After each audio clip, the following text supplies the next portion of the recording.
va a ser este de acá, sabemos que hay dos tipos de transistores, ¿sí o no?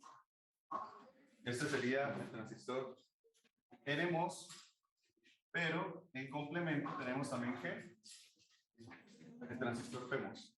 Entonces son dos tipos de transistores que depende de la construcción física, pues qué es lo que define que uno sea PMOS y el otro sea NMOS. Desde el punto de vista de los símbolos, básicamente es esta dirección de la flechita. El del NMOS va saliendo del símbolo, el del PMOS va entrando el símbolo. Bien. Sí, es un dispositivo, nos vamos a estudiarlo desde lo más general hasta lo más particular, entonces simplemente, si ustedes lo revisan, esto es uno de los símbolos, hay más símbolos en las diapositivas que están los otros, al final los podemos revisar.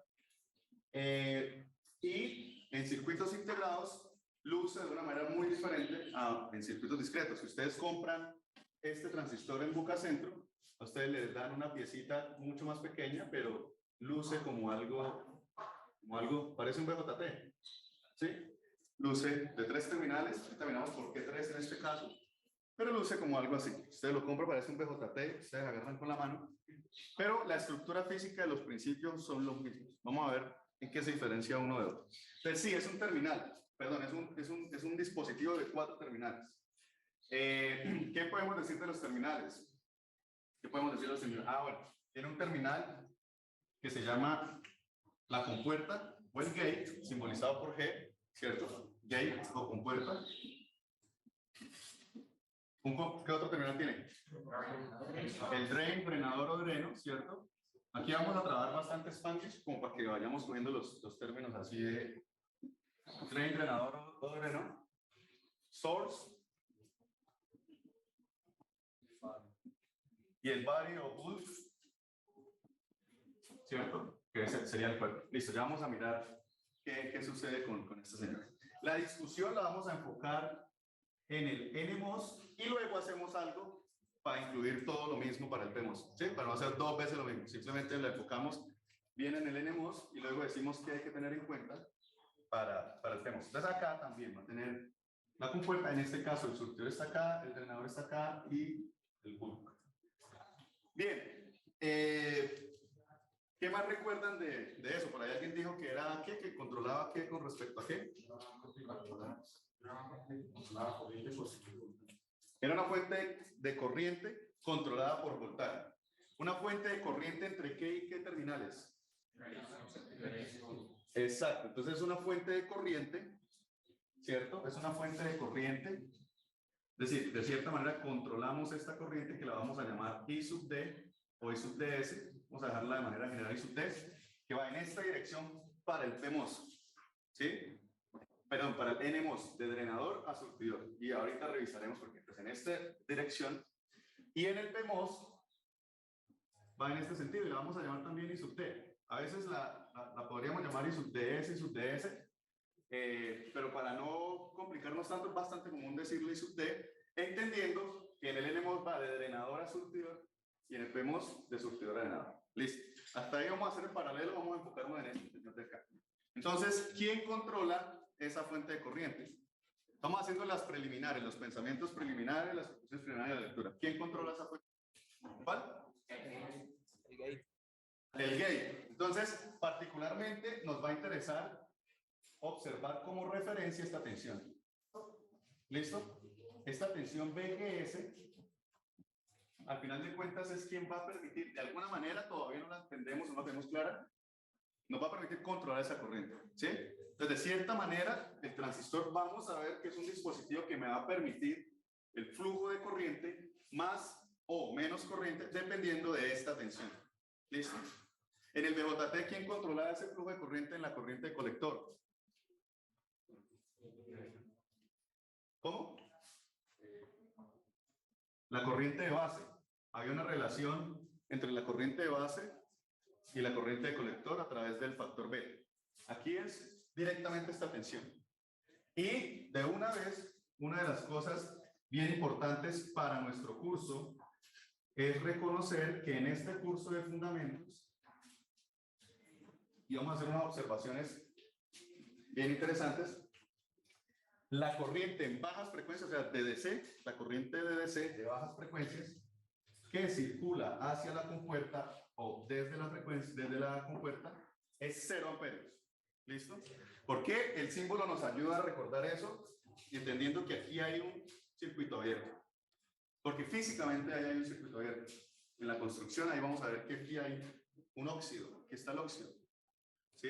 Entonces, para bajas frecuencias o en DC, ¿cierto? DC y bajas frecuencias, vamos a asumir que la corriente es 0.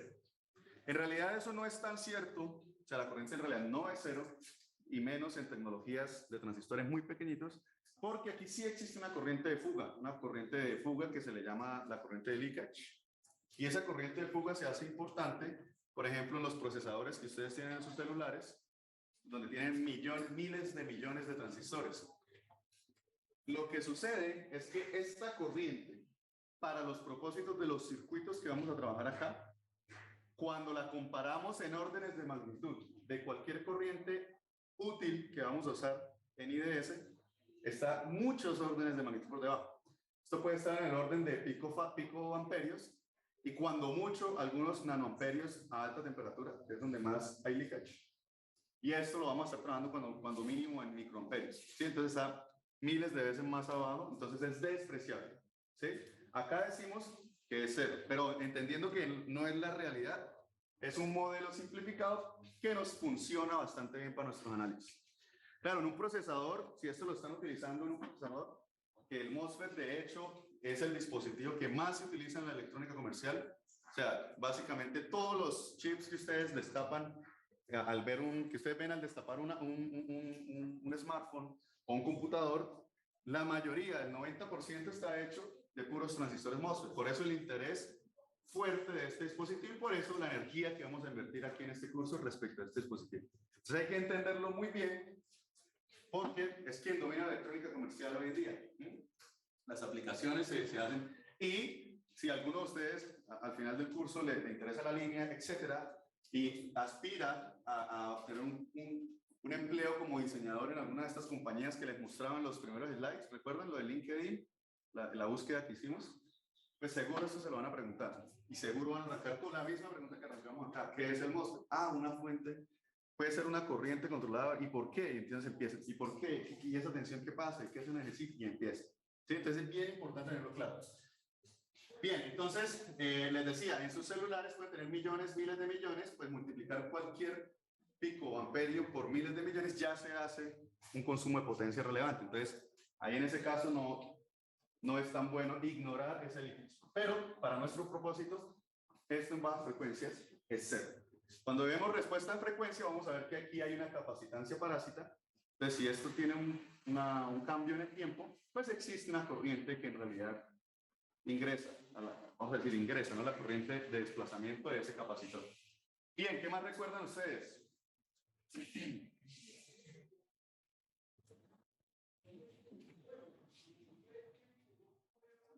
De la lectura, ¿qué recuerdan?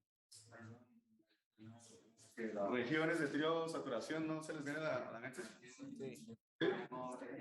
El canal, etcétera. Listo. Bien. Entonces vamos a mirar de manera, en una tecnología básica, ¿qué es una tecnología? La tecnología es simplemente los materiales o el proceso de fabricación que usamos para construir nuestro transistor MOSFET.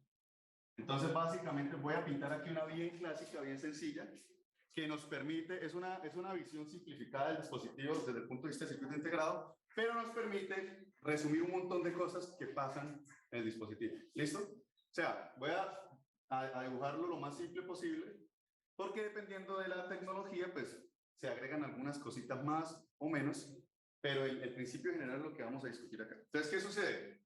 Vamos a hablar de una tecnología de sustrato P, entonces acá tenemos un pedazo, un bloque, un suelo de sustrato de silicio dopado tipo P, lo vamos a llamar P subs. Sí, el P de substrato. Listo. O sea, es un material tipo P. Y acá tenemos, vamos a hacer crecer, en el proceso se hacen crecer unas difusiones, se le llaman difusiones a estas regiones de tipo N. O sea, se inyectan allí los donadores, se crean difusiones tipo N. se generan esas regiones de semiconductor tipo N. Tenemos un sándwich arriba. Entonces tenemos acá que va el óxido, ¿sí? Un sándwich de óxido y un sándwich antiguamente de metal, luego de polisilicio, y en tecnologías modernas otra vez intentamos volverlo de metal, pero vamos a decir para nuestro interés que esto es polisilicio. Polisilicio es simplemente un material bastante conductor, o sea, podría decir que es una forma del silicio tal que su estructura cristalina, bueno, se comporta como se reduce bastante la resistividad. Entonces acá tenemos un material metal, por eso el nombre metal óxido semiconductor. De ahí viene el nombre, es un sándwich. Y esta estructura que estamos viendo es la estructura planar del transistor. Esto en realidad es en 3 dimensiones, entonces voy a intentar ilustrar un poco como la tercera dimensión que sería hacia allá, ¿cierto? Entonces estoy cortando si esta es la oblea de silicio, ¿cierto? Si este es el silicio, la base, lo estamos viendo así. ¿Listo? Lo estamos viendo de pronto acá. Si este es el silicio, estamos viendo el corte así, ¿sí? Transversal.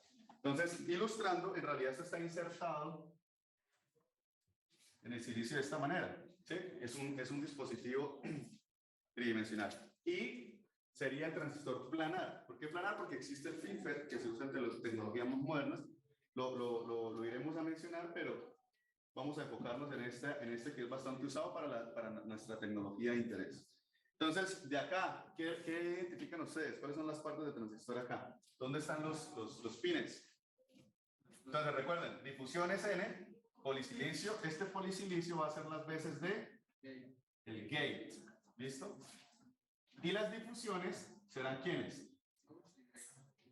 Esto será un contacto de metal, y vamos a decir que esta es la conexión del drenador, y un contacto de metal, y vamos a decir que este es el surtidor. ¿Listo? ¿El cuerpo dónde está? Bulk. Este es el sustrato, esta base de acá. ¿Cómo hago un contacto? Pues acá yo no conecto nada, en realidad se hace un contacto de una difusión P+, para hacer un mejor contacto ómico entre el contacto del metal y este sustrato. Entonces acá es donde aparece, bueno, si yo lo dibujo en 3D, yo lo veo.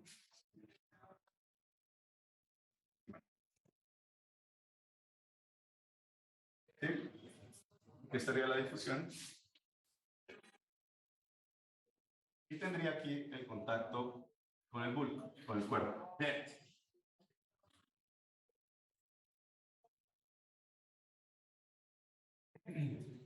¿Qué vemos de ese dispositivo? ¿Qué podemos nombrar acá? ¿Qué podemos mencionar? Una pregunta, ¿por qué el cuerpo se conecta? O sea, ¿por qué el cuerpo se pone atado? Aquí lo puse a propósito, porque nosotros vamos a ver que muchas veces queremos cortocircuitar esas dos. Pero yo podría ponerlo en cualquier parte. O sea, en principio, yo podría ponerlo en cualquier parte, ¿sí? Y hacer la conexión de metal. Entonces, en los circuitos integrados, nosotros tenemos un sustrato. Todos los transistores van a ir en todos los dispositivos, prácticamente van a ir en ese sustrato. Las conexiones se hacen con metal y un circuito integral básicamente como un edificio. La base es el silicio y luego hay muchos pisos hacia arriba que sirven solo para conexiones. Entonces, como una PCB de varias placas, solo que dependiendo de la complejidad del circuito puede tener 20 niveles, 20 capas, ¿sí? 20 metales se le dice. 10, 7, dependiendo. O sea, si ustedes van a imaginar cómo sería conectar 10.000 millones de transistores con 2 capas, es muy difícil. Seguro ese M1 del Apple, seguro tiene por lo menos unos 20 o 30 niveles, ¿sí? Entonces, bien, ahorita vamos a ver por qué lo puse a propósito acá. No hay problema, lo puedo poner en otro lado, solo que es conveniente acá porque reduzco la resistencia de conexión, nada más. Ya vamos a ver por qué. Entonces, bueno, de acá, ¿qué recordamos? ¿Qué parámetros de interés geométricos podemos destacar allí? Entonces, vamos a llamar, también está que es, bueno, esto de acá, esta dimensión, ¿cómo se llama? L de la longitud del canal. Esto que está aquí debajo, justo debajo, se le llama, o es la región que va a ser la región del canal. O sea, aquí va a aparecer un canal. ¿Sí? La región del canal. Channel region. L. Un factor bien importante de longitud, de length. Y el otro factor geométrico es el W, que sería el ancho del canal. ¿Sí? El ancho del canal. W de width. ¿Listo? ¿Por qué? Porque la corriente, vamos a ver que fluye en este sentido. ¿Listo? La corriente viene, o sea, la corriente no va en este sentido, no va entrando al tablero, va en este sentido, horizontal. ¿Sí? Así tal cual como lo estamos viendo. Entonces, esto sería desde el punto de vista de la corriente, el ancho, y esto la longitud que ella tiene que atravesar, ¿sí? La longitud que las van a atravesar. Y eso se va a volver un factor bien importante en las ecuaciones del transistor. Entonces, eso aparece en las ecuaciones del transistor. Bien, ¿qué más tenemos? ¿Qué más aparece allí? Antes de ver el efecto transistor, voy a pintar acá el símbolo nuevamente.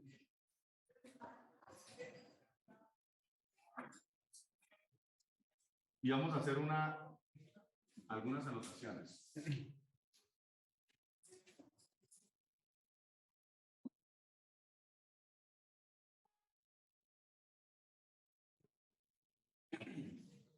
Entonces, primero, ¿cuál es el source y cuál es el drain de un transistor MOSFET? Aquí, como está pintado, integrado. Entonces, en principio, este dispositivo es completamente simétrico. ¿Sí? El dispositivo integrado es simétrico. ¿Sí? Por lo tanto, los roles de drenador y surtidor no los conocemos a priori.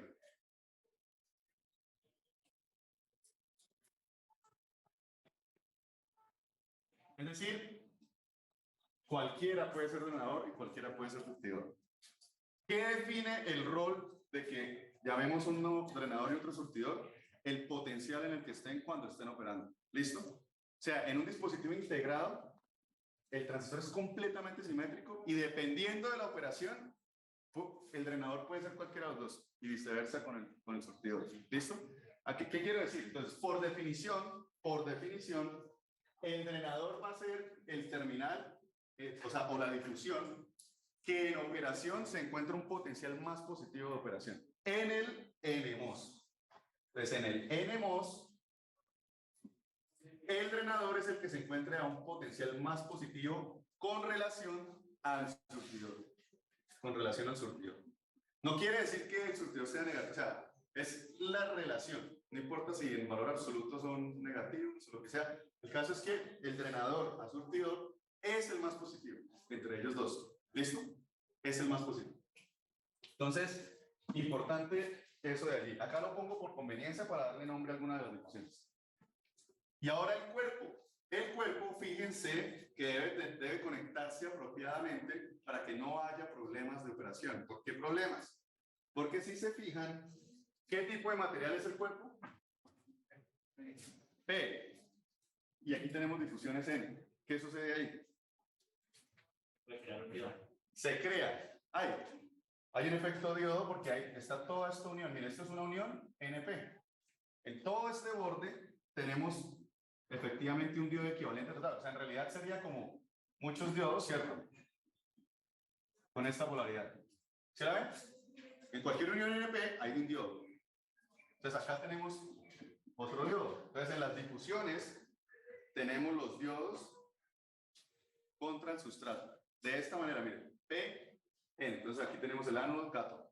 ¿Sí? Entonces hay que tener cuidado en dónde conectamos lo que vendría a ser el cuerpo. ¿Por qué? Porque no queremos encender nunca esos diodos. ¿Cómo garantizamos que nunca se enciendan? Entonces una manera de conectar el cuerpo es que el cuerpo se conecta en un transistor NMOS al potencial más negativo del sistema. ¿Sí? O sea, de todo el circuito al potencial más negativo. Esa es una manera de garantizar que los diodos van a estar apagados. ¿Por qué? Miremos acá cualquiera de estos, los voy a tomar este como ejemplo. Si este potencial que es el cuerpo, ¿cierto? ¿Sí? Es esta zona, toda esta zona del cuerpo. La conecto al potencial más negativo, es decir, este terminal, ¿sí? Está el potencial más negativo, por definición, pues el otro está a un potencial más positivo. O sea, la diferencia potencial indica o implica que el diodo está en polarización reversa y no hay ningún problema. Ambos diodos van a estar en polarización reversa, si este es el más negativo de todos. ¿Sí o no? O sea, por lógica, por lógica. Y la otra opción que también podemos hacer es que si la tecnología lo permite, hacemos un corto entre el surtidor y el fuerte. Hacemos un corto entre surtidor y fuerte. ¿Por qué? ¿Qué sucede cuando hacemos un cortocircuito acá? Pues lo que estoy haciendo es cortocircuitar esta región con esta región, es decir, estoy matando ese diodo. O sea que por ese lado ya elimino el problema de este diodo. ¿Sí? Lo elimino. Yo un cortocircuito. No existe más. ¿Sí? Y bueno, ¿y por qué? ¿Y cómo garantizo que este diodo no se prende? ¿Ah? No escucho. Levante la mano que vaya a dar la respuesta. ¿Por qué qué? ¿Qué es de mayor potencial?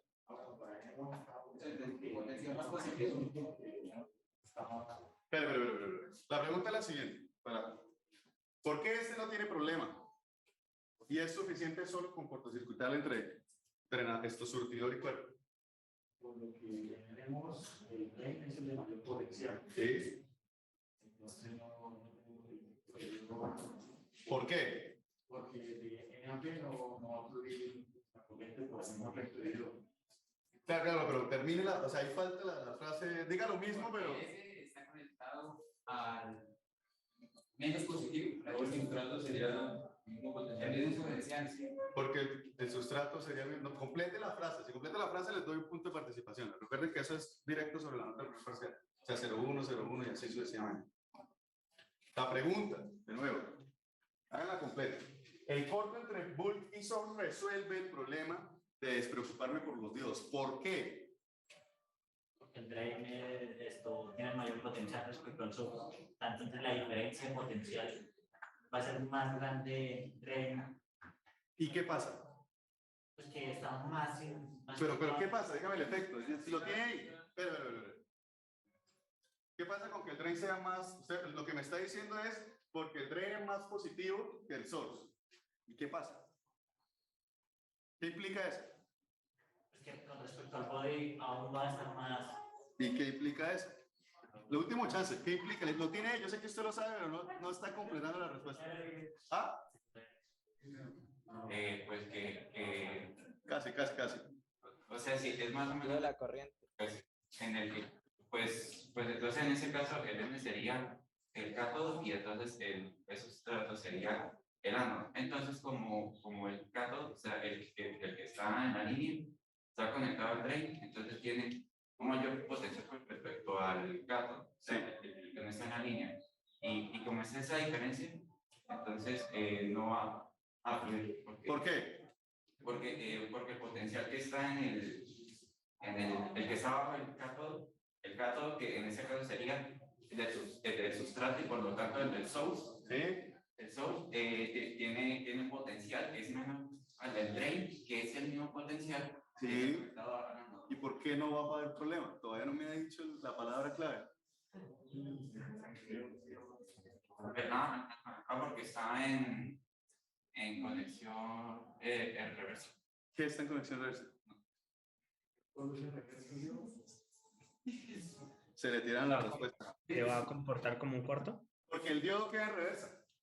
O sea, la respuesta es porque el drain por definición es el más positivo, ¿sí? Por ende, sí, este potencial es más positivo. Este diodo queda en polarización reversa siempre. Esa era la frase. El diodo queda en polarización reversa, punto. Pero no fluye corriente, ¿sí? Y este ya lo eliminamos. ¿Listo? Casi. O sea, tienen ahí media. Toca que hagan el otro intento a ver si completan el punto. ¿Listo? ¿Está claro? Entonces, la manera de conectarlo es de esta manera, al más negativo o entre cuerpo y surtidor. Listo. ¿Y qué pasa con el PMOS? Listo, entonces físicamente, lo que hacemos para el PMOS en una tecnología como esta, entonces decimos que el PMOS, aquí tenemos surtidor, aquí drenador y aquí puerta. Y por definición, en el PMOS, el que es el más positivo es el surtidor. ¿Listo? En el PMOS, el que define quién es que en operación sea más positivo. ¿Listo? O sea, es lo contrario. Entonces, acá hago nada más la salvedad para hacer el último comparativo, porque para construir un PMOS acá, yo necesito, en vez de difusiones N, necesito difusiones P y el mismo sándwich. Fácil, ¿sí o no? El mismo sándwich. Solo que con difusiones P. Pero así como está, le hace falta algo. Eso no funciona. Porque es P con P. Entonces aquí tengo de hecho un camino, una resistencia. Aquí yo no tengo porque miren que acá yo no puedo conducir corriente. Porque tengo dos diodos en contraserie. ¿Sí lo ven? Miren que aquí tengo un diodo así y una unión así. No voy a poder conducir. Esto no conduce corriente así como está. Mientras que acá, ¿qué tengo? P más, P más, eso es una resistencia. Eso es una resistencia. Así se hace la resistencia. ¿Sí? Entonces, ¿qué me falta? Esto no puede ser P. Esto tiene que ser del tipo que tiene que ser N. Entonces, me falta primero crear sobre este sustrato una piscina bien grande y la llamamos N-well. ¿Sí? Un pozo N. Un pozo N. Y este pozo N va a ser las veces de sustrato local del transistor P. ¿Listo? Hace las veces del mismo sustrato. Y por ser pozo N, miremos cómo quedan los diodos en esta figura. En esta figura quedan para el otro lado. ¿Sí o no? O sea que si hacemos la misma definición, en el PMOS, ¿cómo debe estar conectado el bulk? Se conecta a la más positiva. Porque con la más positiva, garantiza, esta sería la más positiva. ¿Cómo conecto el pozo? Con un N más aquí, y este sería el bulk. Entonces, la más positiva garantiza que este señorito va a ser más positivo siempre. Listo. O la otra opción es que cortocircuitarlo, bulk y surtidor. Lo mismo. ¿Sí? Vuelve el mismo cuento. Pero exactamente la misma historia. Eso desde el punto de vista de estructura física. Ahora, cuando ustedes compran un transistor individual para una aplicación de potencia o algo de ese estilo, ustedes ven que el transistor tiene 3 paticas nada más. ¿Sí? O sea, el bulk no viene ahí, viene el surtidor, drenador y puerta. Eso sucede porque internamente esos transistores ya viene cortocircuitado el bulk con el source. Entonces, lo que quiero decir es que en esos individuales sí hay que respetar quién es el source y quién es el bulk, porque ya están cortocircuitados. ¿Sí? Entonces, ahí le dice, source es este. Ah, bueno, créale, ese es el que debe usar como source. Ahí no existe esa simetría, o sea, no hay simetría en principio porque ya hay un cortocircuito implícito. Esto es los transistores que se fabrican en circuito integrado. El diseño de circuitos integrados implica que el ingeniero puede meterse a definir estas geometrías de los transistores. En el diseño discreto eso ya está impuesto, porque es lo que usted compra y lo que le vende y lo que le fabrica. Usted no puede meterse con las geometrías. Acá sí. Y acá puede definir para qué lado queda el source, dónde pone esta conexión, por eso la puse a este lado, porque es más fácil hacer el corto ahí. ¿Sí? Entonces, ese tipo de cosas. ¿Listo? Pregunta, muchachos. En las en aplicaciones, importaría, tipo, tendría un beneficio poder cambiar el source de para poder tener la posibilidad de que puedan tomar papeles diferentes. Claro, por ejemplo, cuando se comporta como switch, dependiendo para dónde va la corriente en algún lado, uno es el drenador y el otro es el surtidor. ¿Sí?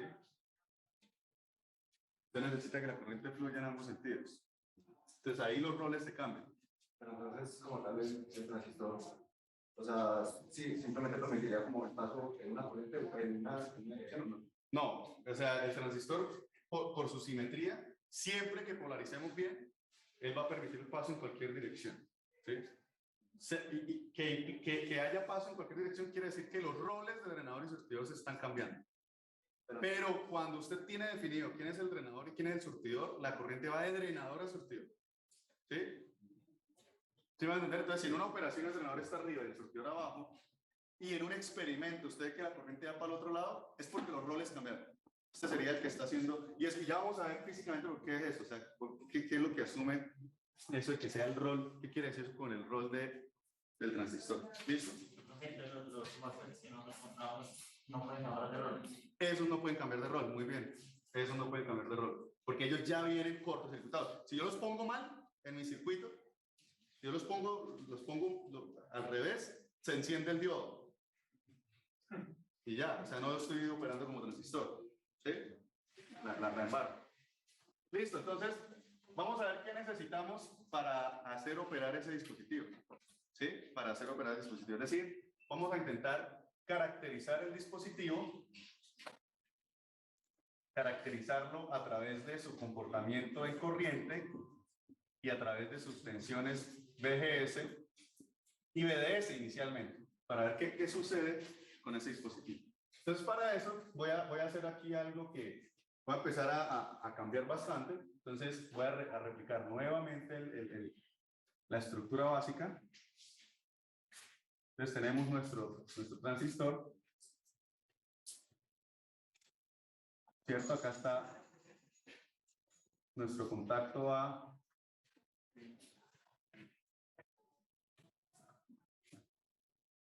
¿Tiene más? ¿Tiene más? El ejemplo contra el transistor NMOS. Peso. Hay tecnologías, yo les decía, hay más capas acá, ¿sí? Hay inclusive tecnologías donde tiene P substrato, tiene N-well, y luego tiene otro P-well para dejar los NMOS aislados. ¿Por qué aislados? Porque si ustedes se dieron cuenta, si la tecnología es así, y como les pinté, y solo usa un N-well para los PMOS, todos los NMOS quedan conectados, el cuerpo queda conectado al mismo bloque. O sea, todo, entonces yo no puedo, yo tengo que conectarlo a la más negativa, yo no puedo aislar cuerpos. Mientras que el PMOS, si se fijaron, queda en un cuerpo completamente aislado, un N-well aislado. O sea, cada PMOS tiene su cuerpo individual, ¿sí? Cuerpo individual. Entonces vamos a mirar qué sucede con esa estructura así como está. Voy a hacer los terminales acá. Bueno, ya vemos que esto es un corte netamente transversal. Bueno, recuerden que una cosa que se me olvidó mencionarles es que cuando nosotros creamos el N-well, aquí nos faltó un diodo grandote. Miren, aquí hay otro diodo grandote. Ahí hay otro diodo grandote. Bien, entonces vamos a mirar el comportamiento eléctrico del NMOS y luego resumimos o sacamos las conclusiones para el PMOS. Para eso, entonces voy a conectar acá las difusiones con metal, ¿cierto? Voy a decir que este es el surtidor. Voy a utilizar como referencia este terminal de surtidor. Pues acá estaría P+, este sería el cuerpo, ¿cierto? Y este sería el drenador. Y acá estaría la compuerta. Entonces, el experimento va a ocurrir de la siguiente manera. Vamos a intentar volver operacional este circuito, o sea, ¿cómo funciona? O sea, ¿cómo lo hacemos útil? ¿Listo? Lo tenemos aislado y vamos a ponerlo en un circuito, vamos a ver qué sucede. Entonces, para entender esas curvas que ustedes vieron en la lectura, tenemos que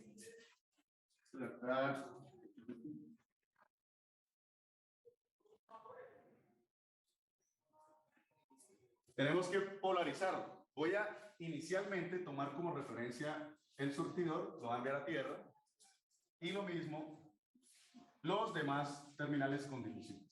¿Listo? Vamos a dejarlo ahí quieto. Y el terminal de compuerta lo voy a mandar a un potencial que voy a ir variando desde 0 en adelante. ¿Listo? BG. Pero como voy a utilizar, nosotros vamos a referenciar nuestros voltajes con respecto al surtidor. El surtidor está en tierra, entonces vamos a decir que este voltaje es BGS, es el mismo BGS. ¿Sí? Entonces vamos a decir que ese voltaje es BGS. Listo. Si BGS es 0, no hay absolutamente nada que decir ahí. Si BGS empieza a aumentar, entonces voy a escribir acá. Si BGS empieza a aumentar, vamos a ver qué sucede. Si empieza a aumentar, que es cuando empieza a haber algo de interés. Quiere decir que BGS es positivo. Si BGS es positivo, pues acá se acumulan unas cargas positivas, ¿cierto? Se distribuye, parece una distribución superficial de carga, tal que el potencial allí es positivo con respecto a tierra. ¿Sí? Una fuerza potencial ahí. Ese potencial positivo, inicialmente, ¿qué hace? ¿Qué hace en el sustrato? Aquí abajo del óxido. ¿Ah? O sea, empieza a hacer un montón de cosas. La primera de ellas, o una de ellas, empieza a repeler. Recuerden que aquí hay montones de huecos, que hay montones, porque es P. Entonces empiezan a repeler, ¿cierto? Los huecos de esa región, se van de allá, ¿sí? Los huecos son mayoritarios, o sea, claro, también atrae cualquier electrón despistado por ahí, que es minoritario, pero inicialmente un montón de huecos empiezan a ir, ¿sí? Acá voy a super simplificar la discusión, o sea, esto que estoy diciendo es como para medio justificar lo que viene, porque hay un libro completo del autor Yanis Tsividis, si ustedes Yanis con Y, pero no me acuerdo cómo se escribe, creo que es así, Yanis T. Tsividis, que habla completo del monstruo, trata la explicación física al detalle, es un libro completo solamente para explicar lo que aquí vamos a explicar en 20 minutos. Entonces eso está supremamente simplificado, pero tiene las ideas generales, el concepto suficiente para poder explicar un montón de cosas. Entonces acá los huecos se van para abajo, ¿sí o no?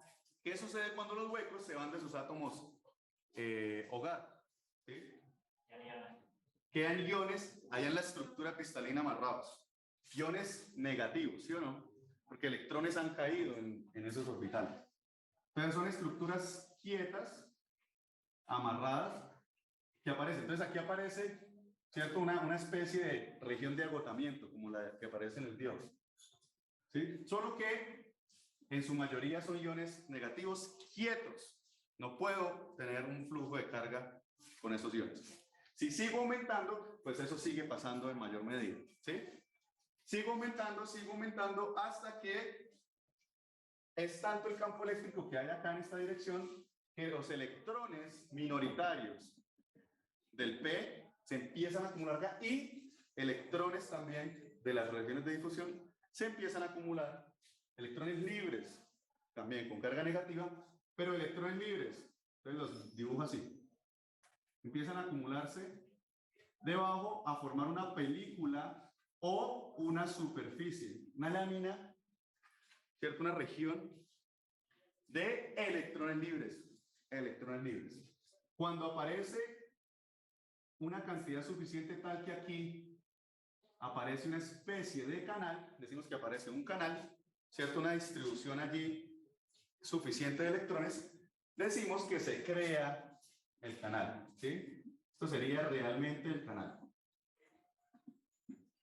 Esa película de electrones ahí. Cuando se crea un canal, o sea, una película acá de electrones libres, no iones, sino electrones libres, eso ocurre para un valor de BGS tan alto que a ese valor donde se creó el canal, donde decimos mágicamente se creó el canal, aunque ojo, este proceso es continuo, lo llamamos la tensión de umbral o el VTH, o el threshold voltage, que ustedes leyeron allá en la... Profesor, Cuéntame.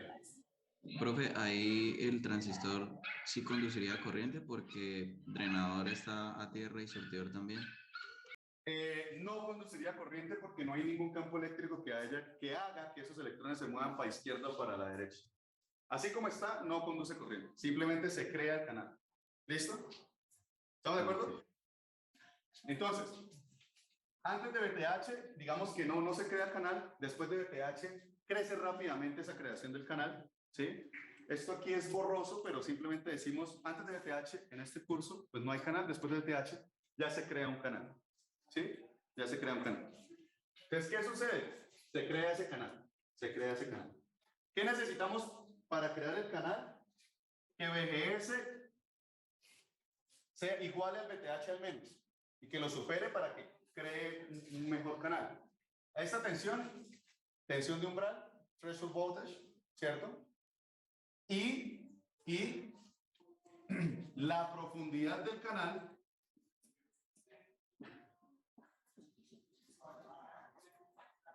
depende de quién. De VGS. Si sigo aumentando VGS, si sigo, ¿algunos de ustedes tienen una servilleta o algo por ahí? ¿Por el estilo? Es que creo que yo tengo, espera a ver si tengo más tapabocas. Sí, vamos a ver esto. Qué pena, muchachos.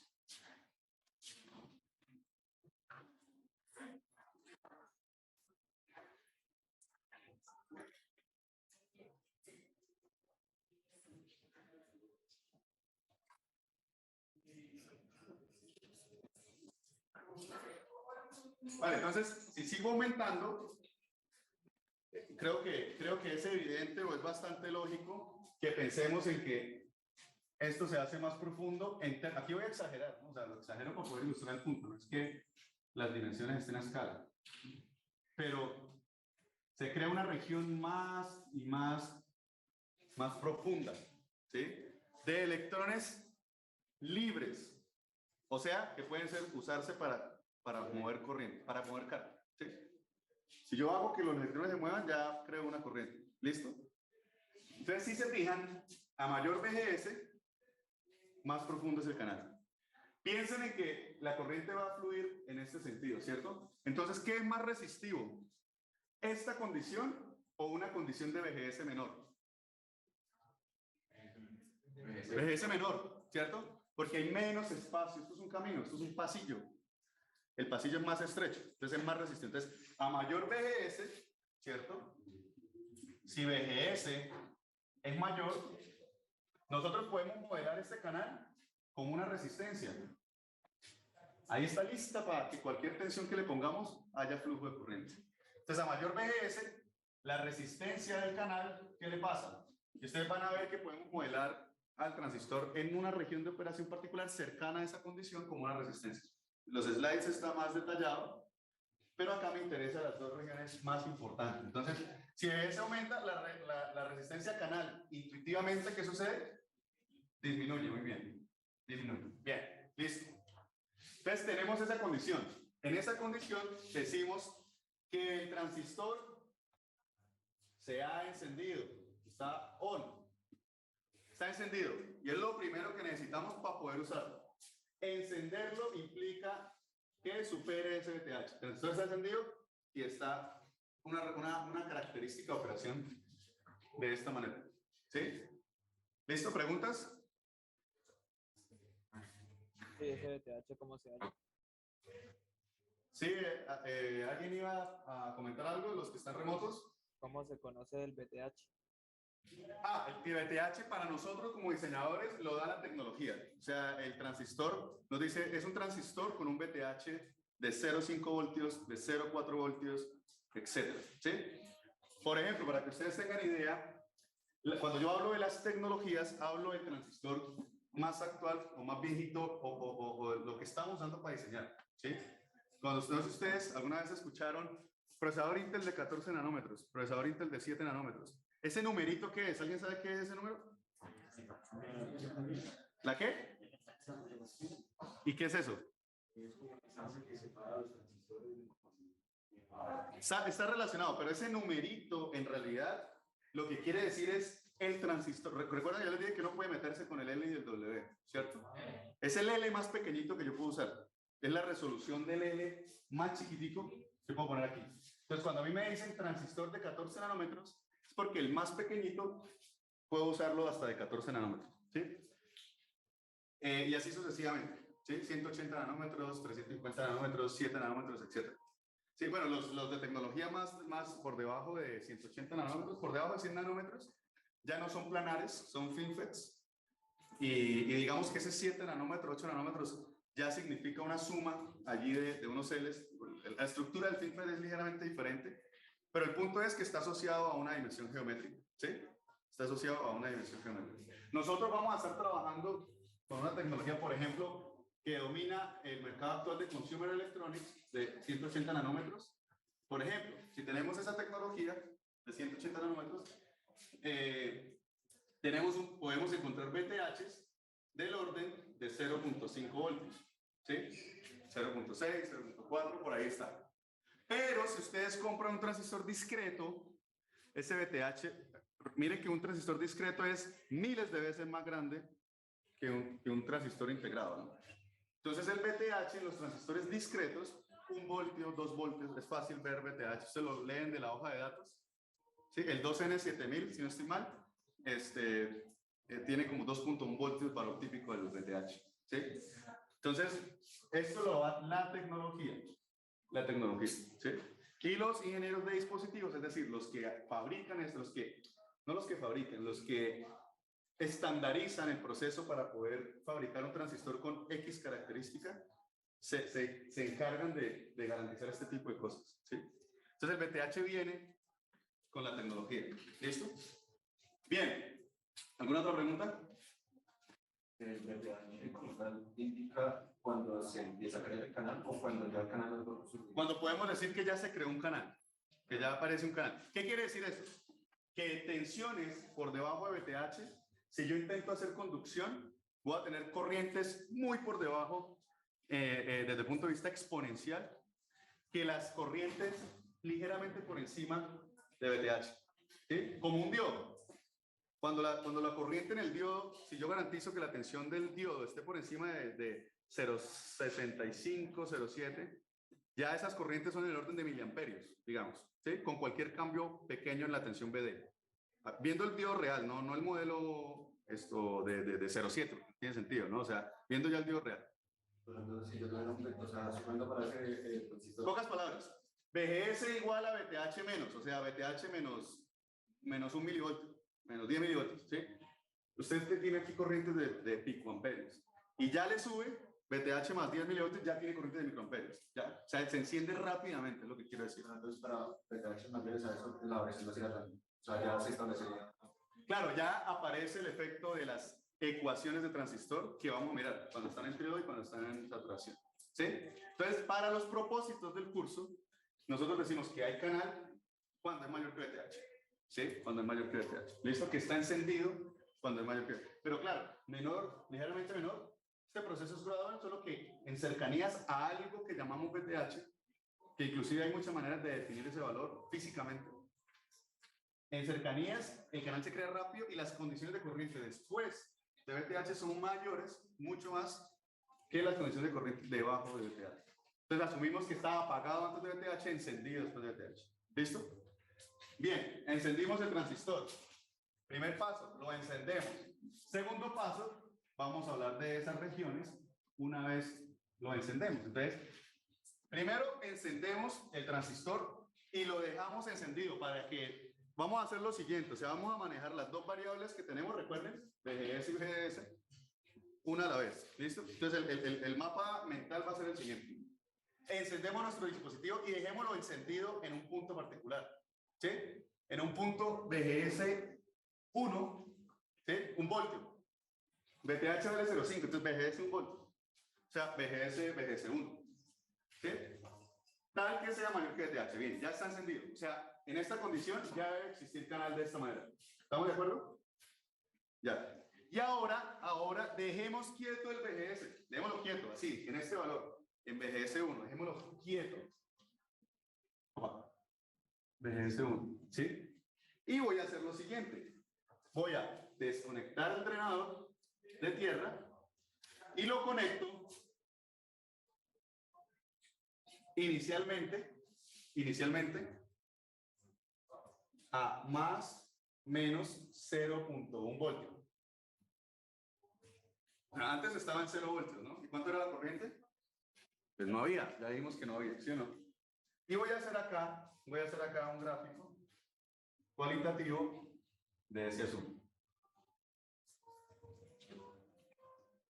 Entonces voy aquí, BDS y D. Algo así. ¿Listo? Y DS. Bien, pensemos en lo siguiente. Acá necesito que presten mucha atención cualitativamente. Olvidemos de las ecuaciones. Ustedes ya se saben las ecuaciones, ya la leyeron. ¿Qué pasa si aquí hay un potencial positivo en esta difusión? ¿Qué va a pasar eléctricamente?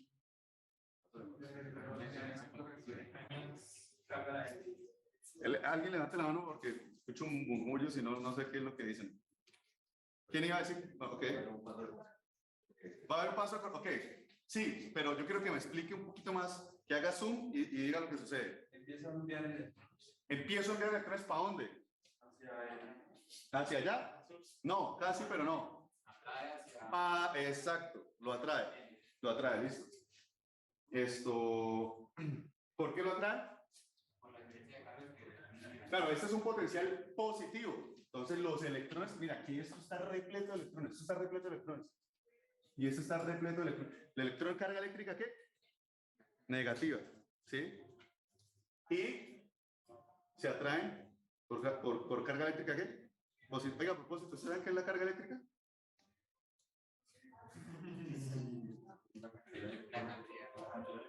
No, el electrón tiene carga eléctrica. 1.6 por 10 a la menos 19 coulombs. Claro, podemos medir la carga eléctrica sumando electrones porque sabemos la carga del electrón. ¿Pero qué es la carga eléctrica? Esa pregunta es bien bacana. Bueno, piénsenlo al final de clase, el que la manosee bien, me comenta. Y va a pillar que no estén mirando los celulares y los remotos, pues desafortunadamente no cuentan porque no los puedo ver. O sea, para la pregunta, quiero decir, para esta pregunta. Sí, qué injusticia, pero bueno. No, el asunto es porque esa pregunta es bien bacana, o sea, muy pocos ingenieros yo les apuesto, no responden bien esa pregunta. ¿Qué es la carga eléctrica? ¿Qué es la carga eléctrica? No la responden bien. Trabajamos a toda hora con eso. Bien, entonces, claro, electrones, ¡buf!, se disparan, empiezan a moverse en este sentido. ¿Sí o no? ¿Ustedes me creen que se van para allá? Aquí están los electrones que se van a toda, para allá. ¿Sí? Y si electrones se mueven hacia allá, es porque la corriente convencional positiva es como si fuera hacia allá. Y D, ¿cierto? Y pues estos electrones van a descompensar el equilibrio electrostático acá y empiezan a tirar hacia allá. O sea, todo el potencial, el gradiente de potencial aquí se distribuye. Resultando que se empiezan a ir, empiezan a faltar acá, estos empiezan y empiezan. O sea, al final de cuentas, este señor empieza a proveer acá electrones en este sentido y esto a drenarlos hacia allá. Por eso surtidor o fuente de electrones, drenador o dreno de electrones. Pero la corriente va para el otro lado, la positiva. ¿Sí? Esos son los nombres que se le dan por ese motivo. Entonces la corriente va hacia allá. ¿Estamos de acuerdo? Listo, sí. Entonces es una corriente ID. No sé cuánto, pero es una corriente. La que da poniéndole allá 0,1. Entonces nos da una corriente. Nos da una corriente con 0,1 voltios. Con 0, ¿cuánto nos dio? 0. Con 0,1 nos dio algo. No sé, pero nos da una corriente. Y de 1, vamos a decir. ¿Sí? ¿Qué pasa si esto lo cambio a 0,2? O cualitativamente, ¿qué sucede? ¿Cierto? Más rápido, o sea, hay más fuerza allí. ¿Sí o no? Se atrae más a... Yo esperaría que la corriente que aumente. Entonces, con 0,2, pues acá empieza a aumentar. Y efectivamente eso empieza a suceder de esta manera. Pero ustedes, ¿qué notaron de ese crecimiento?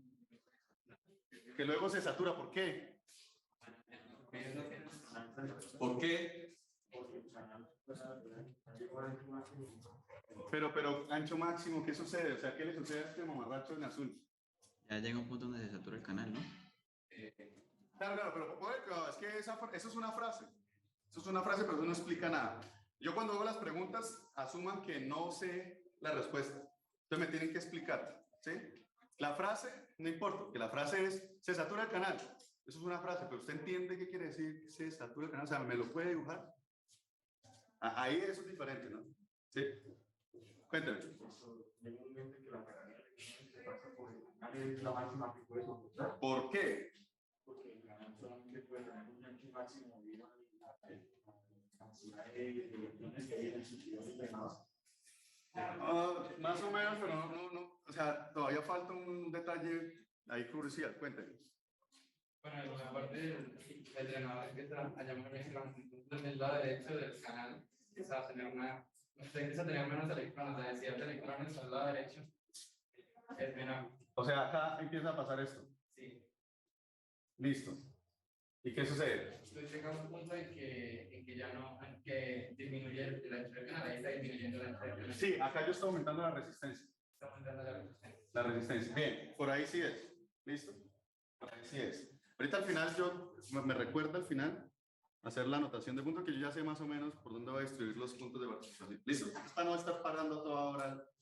Bien, listo. Entonces sí, algo así, entonces vamos a simplificar qué es lo que quiere decir. Entonces claro, si yo empiezo a aumentar acá, yo estoy rompiendo el equilibrio electrostático. Obvio, aquí empieza a haber corriente, entonces ya hay una dinámica extraña. Entonces, yo empiezo a aumentar, pero si ustedes se fijan, BGS está completico ese valor BGS1 entre gate y surtidor. O sea que el voltaje total entre gate, o sea, el campo eléctrico localizado entre esta parte y aquí en la región del surtidor está completo, o sea, toda la profundidad del canal está disponible allí porque ahí hay ese campo completito. Como acá empecé a aumentarlo, mírenlo por leyes de Kirchhoff, una diferencia potencial. En regiones del drenador, ¿cuánto es B este plato contra la región del canal? Entonces va a ser BGS menos BDS, o sea, BGD.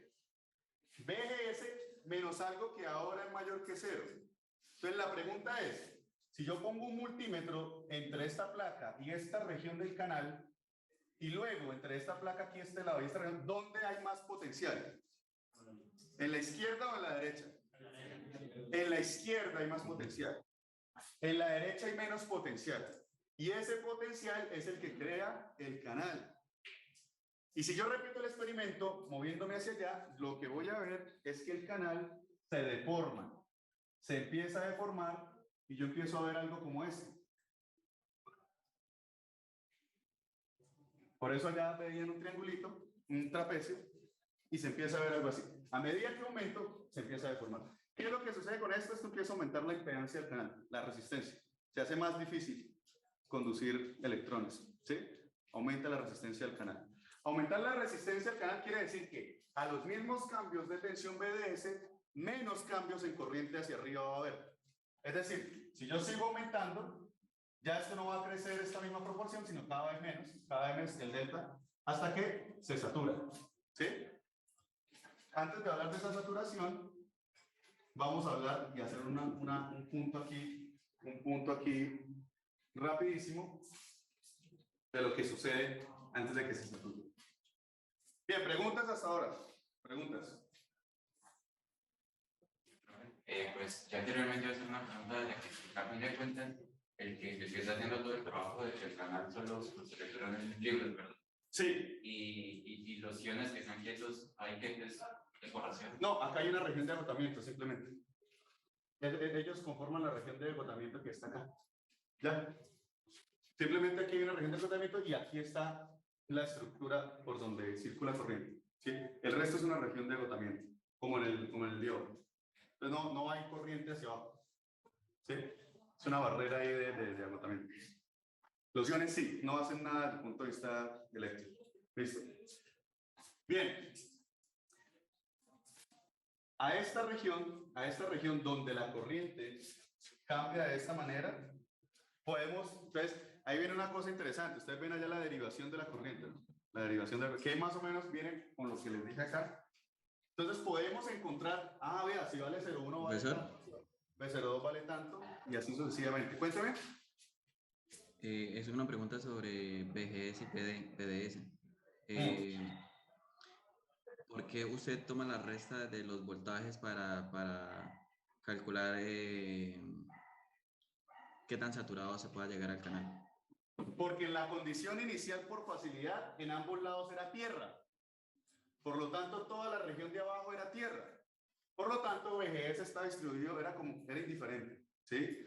Y lo que crea canal, en realidad, mírenlo desde el punto de vista físico. Olvídense un poquito aquí, tienen que mezclar las dos. Si yo cojo este pedazo, quien va a crear aquí el canal es este campo eléctrico directamente arriba de él, ¿sí? Es el que lo genera, ¿sí? En la condición de equilibrio, todo era tierra, entonces no había diferenciación. Acá ya se rompió el equilibrio. Entonces, si yo leo el campo eléctrico de arriba, de la placa de arriba que me genera el canal, aquí veo completamente VGS. Entre la placa de arriba y la región local de ese pedazo de canal. Si lo veo para este lado, yo tengo que esto de acá está el potencial VGS. Pero esto de acá, miren que todo esto se vuelve un conductor. La difusión se vuelve una solita con ese canal. Esto de acá, ¿a qué potencial está? A VDS. Entonces la diferencia de potencial menos, que es la que a la final va a generar el campo eléctrico, que a la final va a generar todo este proceso que ya explicamos, que va a generar la cantidad de carga en el canal, es la diferencia. Este menos este. Este es VGS y este es VDS. Por eso es la diferencia. ¿Sí? Es una manera de explicar por qué se distorsiona el canal. ¿Listo? Bien, entonces, les decía, entonces, si yo empiezo a mirar uno a uno, o para 0,1 y de 1 para 0,2 y de 2, pues claro, tengo una relación funcional entre BDS e ID. Tengo una relación funcional. O sea, puedo encontrar un ID en esta región que es igual a quién. Entonces, de alguna manera la encuentro y sé que esto que estoy escribiendo acá es mu sub n Cox WCDL que multiplica a VGS1 en este caso menos VTH del transistor por VDS, el valor que esté en ese momento, menos un medio de VDS al cuadrado. Esa es la relación, ese es el V igual a I por R del transistor. ¿Sí? Digámoslo así, esa es la relación estática, relación en DC del transistor, donde relaciono F de XY y D contra X VGS contra Y VDS, o sea, las variables de interés. ¿Sí? Miren que por ahora en esta curva estoy dejando quieto VGS y solamente estoy variando VDS. Pero tiene sentido que si yo aumento VGS, pues también voy a aumentar toda esta curva proporcionalmente. El punto es el siguiente, ¿cómo llegaron a esta ecuación? A esta ecuación llegan por una integral. Allá en el libro está detallado, es bien fácil. Es simplemente, ¿qué es corriente? Corriente se puede interpretar, pues sí, cambio de carga por unidad de tiempo, pero a la final yo puedo caracterizar el canal con una densidad lineal de carga. Si a la densidad lineal de carga lo multiplico por la velocidad de las partículas, eso me da corriente.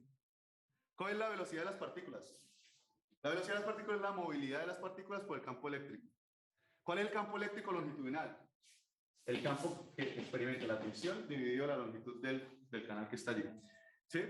O, si lo quiero hacer, como estoy observando un pedacito de la región del canal, ese campo eléctrico es, si va a ser más riguroso, es menos el gradiente de potencial.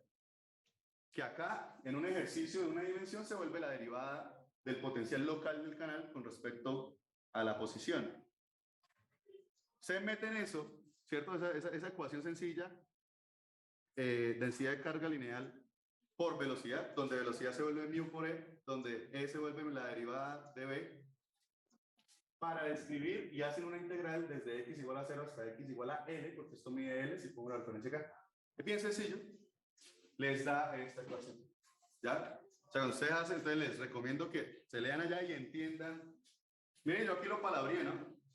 Si uno lo palabrea, queda mejor porque quiere decir, si ustedes son capaces de palabrearlo, entienden mejor el fenómeno. Lo que estamos haciendo es simplemente relacionar la definición de corriente en un diferencial del espacio. Como ustedes ya vieron teoría electromagnética, ¿cierto? Entonces ustedes saben que E es el gradiente potencial, ¿sí? Del voltaje. Entonces acá me queda una ecuación donde el voltaje aparece a un lado y al otro lado una derivada, entonces integro. Y al resolver esa integral, bajo estas condiciones llegamos a eso. Si tienen problemas con esa integral, si no entienden algo, en consulta hacemos la integral nuevamente sin ningún problema. Acá no vale la pena desgastarnos en la integral, porque me interesa es el entendimiento y pues el resultado que vamos a usar. ¿Sí? Ya al resolver la integral nos va a tomar aquí unos 20 minutos, que pues eso es resolver la integral, ustedes ya lo saben hacer. Bien, entonces en esta región decimos que el transistor está operando en tríodo. Esta es la región de tríodo. ¿Sí? La región de tríodo. Y vemos que el canal empieza a deformarse. Él se sigue deformando. Si yo pinto esta función matemática, eso me da algo así. Una parábola que abre hacia abajo.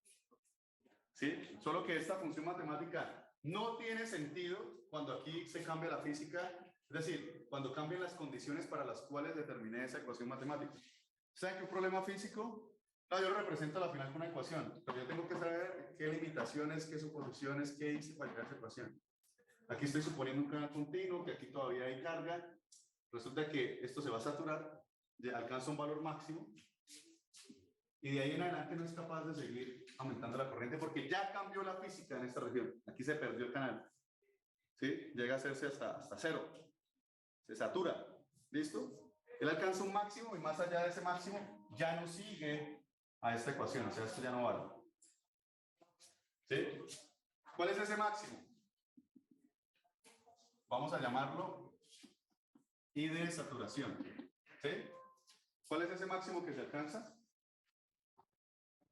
¿No recuerdan la expresión? Igual a BGS menos BTH. Pues el máximo es derivar esto igual a 0, encontrar el máximo para el punto aquí de la parábola, bla, bla, bla, ¿cierto? Lo reemplazo y entonces me va a quedar que este máximo es un medio de mu sub n Cox W sobre L de GS1 menos BTH al cuadrado. ¿Sí? ¿Por qué? Porque ocurre en un valor bien interesante acá, que se llama BGS1 menos BTH. Y se le llama, este valor aparece tantas veces, que se le llama como la tensión de overdrive. O el BOV. B de overdrive.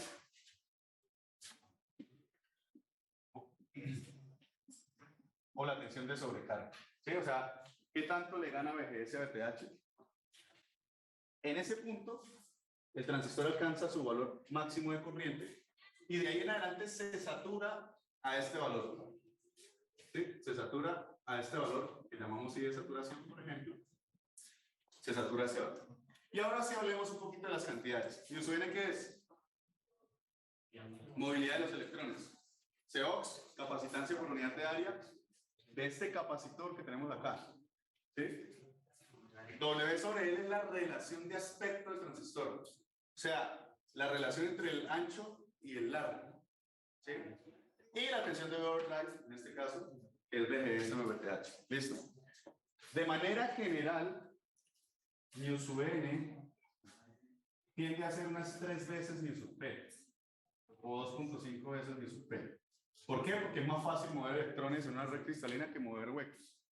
Entonces la movilidad es más alta en los electrones que en los huecos. O en otras palabras, para las mismas condiciones eléctricas de un transistor N, el transistor P conduce menos, que aparece directamente, ¿cierto? Y su N es mayor. Tiene una capacidad de corriente menor.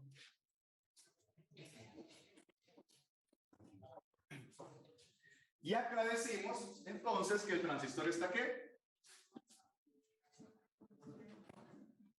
En saturación. Saturación es la región activa del BJT. Y la saturación del BJT es el tríodo en el MOSFET. Recuerden que ya había saturación también, pero saturación era esta parte, en el BJT. Y esta parte la llamamos la región activa. Aquí saturación es esta, y esta es la región de triodo. ¿Listo? Llegamos a esta expresión. Pregunta, muchachos.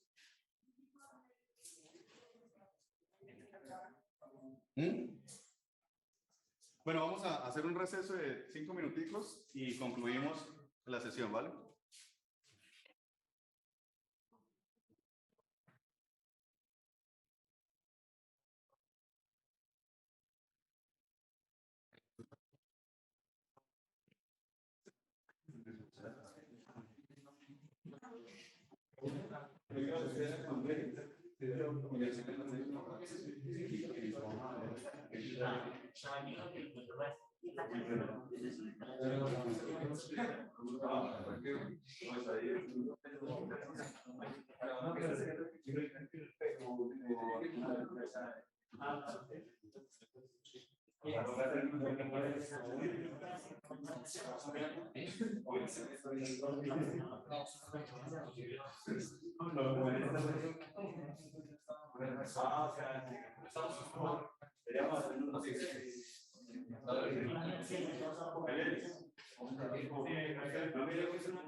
De MOSFET, de transistor, de MOSFET, creo que de MOSFET, así, algo así. Sí. O de MOS transistor, creo que se llama, de MOS transistor.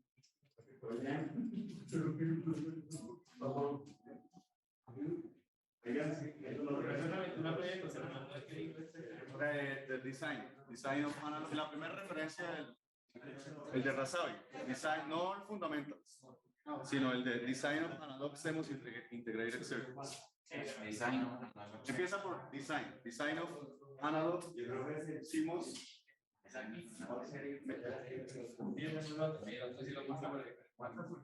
El library Genesis, ¿saben la hora de Genesis, cierto? ¿Library Genesis lo han usado? Sí. Ah, bueno, por ahí lo encuentran. Es una descarga la librería. Ah. Como SkyHub, pero. Como SkyHub, pero de libros. Bien. Entonces, bueno, vamos a concluir algunas cositas, a resumir. Entonces, vale, tenemos nuestro dispositivo que queremos controlar la corriente y tenemos unas tensiones acá que llamamos BGS. Nosotros no estamos viendo ese pedazo del tablero. Opa, bien.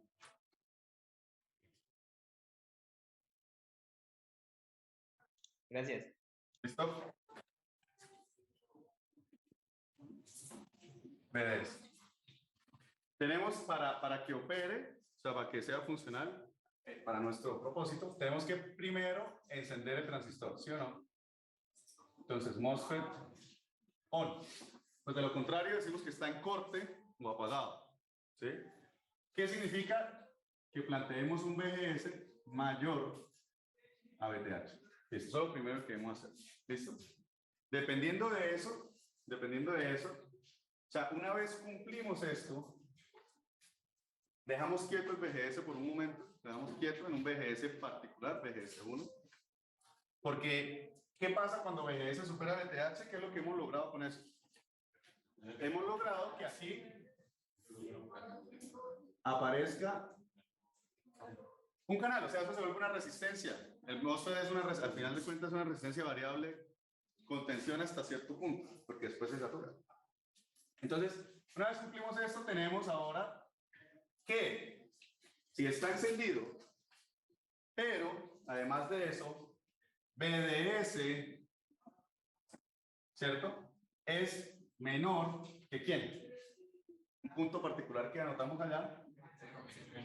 BGS menos BTH. Entonces decimos que la corriente la podemos expresar como una función XY. ¿Sí? Como una función XY ¿de quién? Mu sub n Cox W sobre L BGS menos BTH BDS menos un medio de BS cuadrado. Aquí hay que entender que esta ecuación es una aproximación, ¿no? O sea, intentar modelar de manera sencilla los transistores de interés para nosotros en esa tecnología de 180 nanómetros o de pronto más con L mayores. A medida que el L se hace más pequeño, o sea, que los transistores se hacen más chiquiticos, esto ya no es tan cierto, o sea, esto se distorsiona bastante. Pero para los propósitos del curso, nosotros podemos caracterizar para un L quietico particular una ecuación similar a esta. Pocas palabras, es un modelo sencillo que funciona siempre que lo utilicemos bien. Acá vamos a estar limitados, o para los circuitos en los que vamos a estar trabajando, en la tecnología que vamos a estar trabajando, funciona. ¿Sí? Funciona. Pero recuerden, esto es un modelo, esto no es la realidad. Es un modelo, es una aproximación de la realidad. ¿Sí? De hecho, la teoría de circuitos no es la realidad, ¿no? La teoría de circuitos tiene un montón de aproximaciones. ¿Sí? Cuando ustedes ya vieron medios de transmisión, líneas de transmisión, ahí se rompe un poquito ese esquema de la... Entonces, cuando tenemos esto acá, decimos que el transistor está en ¿qué? Triodo. Pero tenemos también otra condición diferente, posible, ¿cierto? ¿Qué sucede cuando qué? Cuando BDS es mayor o igual es el BTH. Y ahí entonces la corriente se satura a su valor máximo de saturación, que es igual a ¿quién? Se vuelve un medio mu sub n Cox W sobre L BGS menos BTH cuadrado. Y decimos que el transistor está en región de saturación. ¿Sí? ¿Cómo se ve eso reflejado en una curva de ID contra BDS? Miren que esto es una curva de ID contra BDS. Esto no es una curva contra el tiempo. Ya voy a explicar qué quiere decir. Entonces,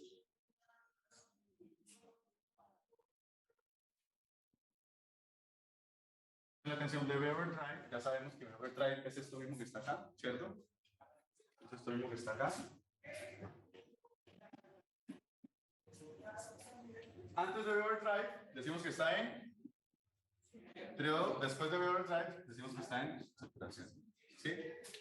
Ojo, esto es la relación ID contra BDS. No quiere decir que un transistor siempre se enciende primero en triodo y luego en saturación. Sí, o sea, no es contratiempo. O sea, no necesariamente BDS. Si BDS arranca alto, lo más probable es que esté en saturación para ese valor de BGS. Recuerden que esto es válido para un BGS fix o fijo, ¿sí? Quietico. Ya veremos después qué pasa si variamos ese BGS. Pero ese es básicamente el resumen de lo que hemos discutido hasta ahora. pues ya con algo de la estructura física allí en medio. Bien, pregunta muchachos. Entonces, como dice que si BDS arranca muy alto, el tiempo de respuesta se puede despreciar. No, lo que quiero decir es que esta es la relación, a ver, cuando veamos el common source, ahí voy a saber, ustedes van a saber si entendemos bien este concepto. O sea, lo que quiero decir es que miren que el viaje que hicimos de BDS fue desde 0 a BDS más altos. O sea, no siempre en un circuito ocurre que BDS va en esta dirección, de menos a más. Puede que arranque un valor alto y empiece a disminuir. Entonces el transistor va a estar primero en saturación y luego en trío. ¿Sí? Eso es lo que quiero decir. ¿Está claro o no? Con el common source va a quedar más claro ese. O sea, si tengo todo conectado. O sea, lo que quiero decir que les va a quedar en la mente es, generalmente el estudiante piensa que cuando un transistor está apagado y se prende en triodo siempre. No, se prende dependiendo de qué también, de cuánto es BDS en ese momento. ¿Sí? Acá lo encendimos primero en triodo porque nuestro experimento decía BDS era 0 en ese momento. Es lo que quiero decir. ¿Sí?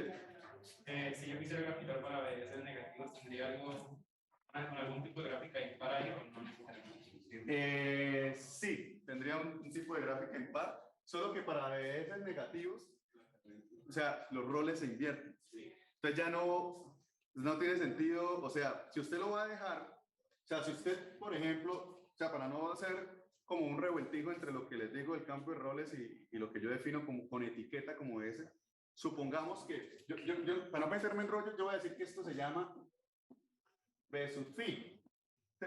B sub phi. B sub phi, y entonces para valores negativos de B sub phi. Porque para valores negativos de B sub phi quiere decir que esto con esta polaridad es positivo. ¿Sí? Quiere decir que drenador es este. Sí, entonces cambia de rol. Entonces la figura siempre me va a dar así, porque es que yo estoy cambiando de rol drenador y surtidor. Pero si no grafico acá contra BS, sino contra B sub phi, esto hace algo, sí, ya me queda justamente una figura, ¿sí? Pero se puede uno enredar con ese asunto de la... No, sí se puede porque si lo llama, o sea, es un asunto de etiquetas, ¿no? Es un asunto de etiquetas. Lo que yo quiero decir es que el rol, lo que hay que tener cuidado es el rol del drenador y surtidor. ¿El transistor cambiaría? ¿Cómo así? ¿Sería PMOS? Porque No, el transistor siempre es NMOS por fabricación. ¿Sí? El transistor es por fabricación. Entonces, nosotros lo que hacemos es, ok, dejémoslo, si lo etiquetamos así, BDS, y en algún momento BDS es negativo, pues ya, es negativo porque lo etiqueté así, no me voy a poner a cambiar el asunto, ¿sí? Pero hay que tener en cuenta o sea, ¿qué representa esta curva cuando tenemos este BDS bajo esa condición? O sea, ese es el único cuidado que hay que tener. ¿Listo? Para el PMOS, lo que hacemos, para el PMOS todo es exactamente lo mismo, si juiciosos hacemos este cambio. Para el PMOS, y eso ustedes lo tienen de lectura allá, o sea, esto sí es por cuenta de ustedes desarrollan el PMOS, con calma ya lo leen si lo requieren, y es que BGS del PMOS pues es negativo, porque ahora todo se invierte, o sea, yo necesito una tensión negativa para traer huecos hacia el canal, y el canal se genera es huecos, ¿sí? No con electrones, todo va a cambiar, entonces BGS se vuelve negativo, BDS se vuelve negativo, BTHP es negativo. Entonces, exacto, la corriente va para el otro lado. Entonces, para no confundirnos con ese menos, igual a menos, de tal, lo que hacemos es, pues, trabajemos con valores positivos. Entonces, si BGS es negativo, BSG es positivo. ¿Sí? Si BDS es negativo, en el PMOS, pues, utilizo mejor BSD. ¿Sí? BSD. Y así sucesivamente. Y E y D la llevo de surtidor a drenador, ¿sí? En realidad sería ISD, pero la dejo muy de eso, se entiende, en la literatura se entiende que ID, o sea, ya está en convención de que ID en el PMOS entra por el surtidor, o sea, no va a haber confusión. Y en las ecuaciones, BTHP como es negativo, si yo, esto es positivo, si yo resto BCG de BTHP, lo que estoy haciendo es sumarle un valor positivo. Es contrario a eso. Entonces lo que hago para aliviar ese asunto es utilizar pues, el valor absoluto. ¿Sí? El valor absoluto. O sea, es válido la resta si yo sigo usando BGS. Porque menos BGS más BTHP, ahí sí es válido. O sea, estoy disminuyendo la cantidad en valor absoluto. Pero si yo voy a utilizar esto de acá, utilizo BGS. ¿Qué me permite hacer esto? Usar exactamente las ecuaciones así como están, solo que cambiando los índices. ¿Sí? O sea, acá quedaría ID de triodo para el P, mu sub P, Cox es el mismo para ambos, mu sub P si es diferente, W sobre L, BSG menos valor absoluto de THP. Entonces acá yo voy a tener que en triodo, ID es igual a mu sub P, Cox W sobre L del P, BSG menos el valor absoluto de BTHP por BSD menos un medio de BSD cuadrado. Y la gráfica que yo voy a pintar acá, para que no me quede al revés tampoco, es BSD. Y todo es igualito. Profe, Todo es igual. ahora no se ve la parte derecha. Sí, profe, lo último no es de la El eje de la figurita, pero este acá fue lo único que escribí. En vez de ser BDS es BSD. No, lo de la derecha. Quedan igual.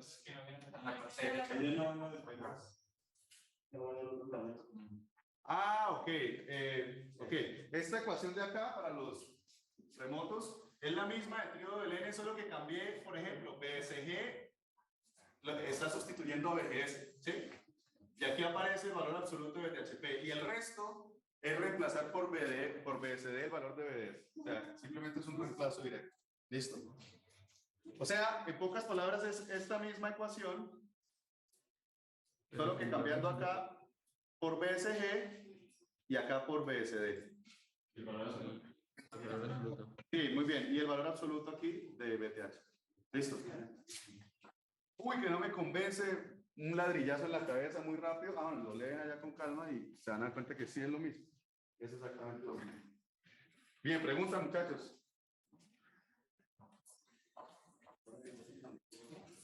Las desigualdades son las mismas siempre que tengan ese cambio.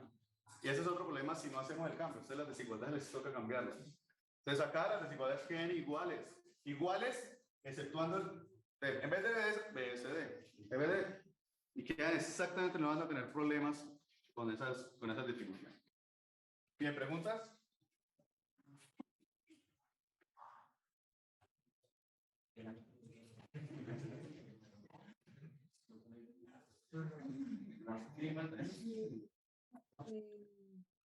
Es que no se ve la ecuación de la parte de la derecha. Ah, no, solamente es esa resta, ¿cierto? Y ya. La ecuación de la derecha es la misma de triodo. Esta es la de triodo. Ah, ya. Esta es la de triodo. Solo escribí, me falta la desaturación para el P, pero les decía que es lo mismo haciendo esos cambios que mencionamos. ¿Sí? Entonces, para que hagan el primer ejemplo,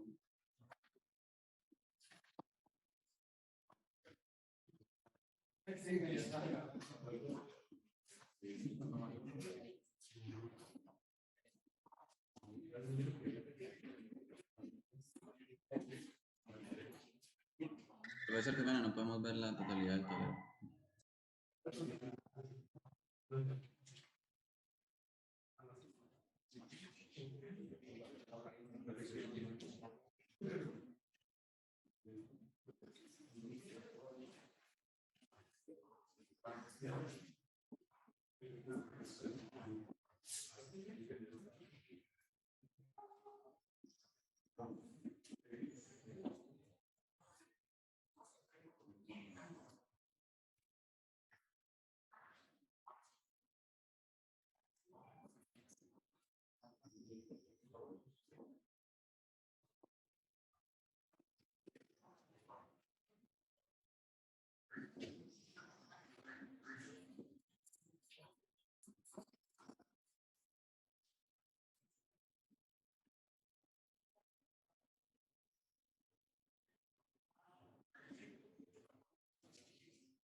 Entonces queda planteado este ejercicio.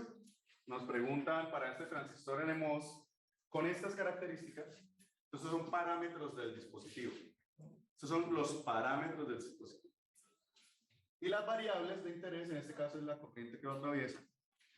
Y Bx. Bx hace el papel de quién aquí también. De BDS, ¿no? De BDS. ¿Por qué? Porque aquí está conectado a tierra. Ahora, generalmente la manera apropiada de solucionar el problema, acá nos dicen directamente cuántos BGS, de una, por la fuente. Si este es el ejercicio de para empezar. Es el mismo. Pero generalmente recuerden que el proceso cognitivo es, por acá habrá un circuito que nos genera el estímulo para poder generar un canal, y por aquí habrá un circuito externo que es donde aparece nuestra respuesta del dispositivo, o sea, la corriente que circula en este circuito externo. ¿Cómo lo resolvemos? Asumimos una región, porque no sabemos en dónde está operando, la asumimos a priori. En este caso la más fácil, saturación, porque apenas utiliza una variable de interés.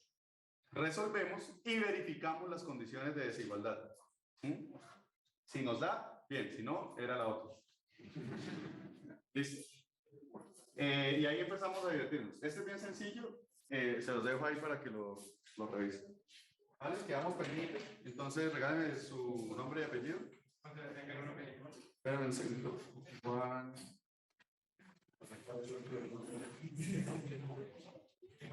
Este es B. ¿Los Ds o los B? Este es los Bs.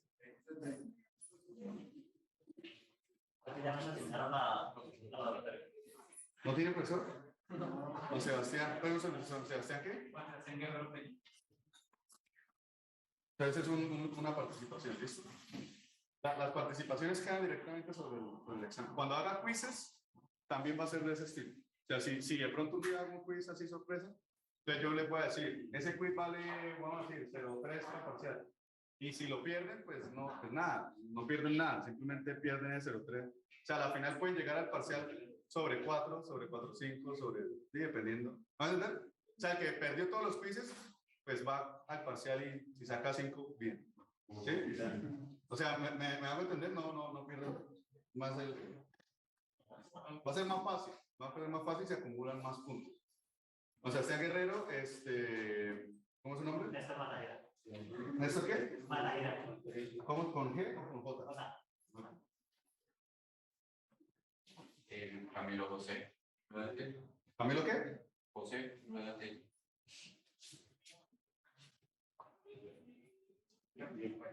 Los dos. Elian Calderón. Y listo, entonces, bueno, esta la hago así porque yo me acuerdo específicamente qué preguntas fueron. Las otras clases de pronto voy a ser más directo en esta pregunta sí, esta pregunta no, para que no sientan de pronto algunos como, uy, yo respondí, pero no me punto, o cosas de ese estilo, ¿vale? Bien, muchachos, nos vemos entonces el viernes.